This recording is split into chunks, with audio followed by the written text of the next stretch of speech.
Well, I got the flywheel back. Old boy did a good job.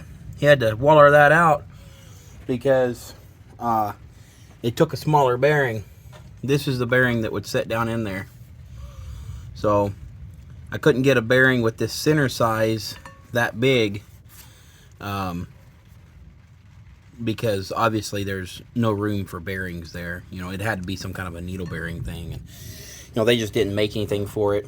He had suggested to put a piece of brass in there, which really all this does is just hold the tip of the input shaft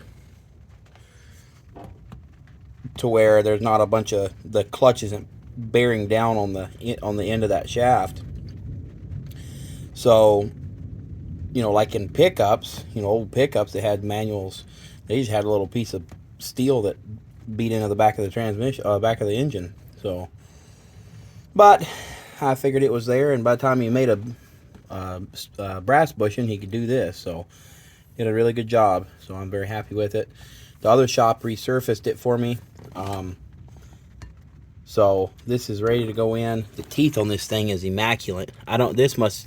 Somebody must have put a brand new ring gear on here before I got it, because this thing is, that ring gear, I just find it hard to believe that ring gear is, well, that was an 87, so 80. Well, the one this came off of, I think, was a 90. I don't know, late 80s, early 90, 91, 90, I think.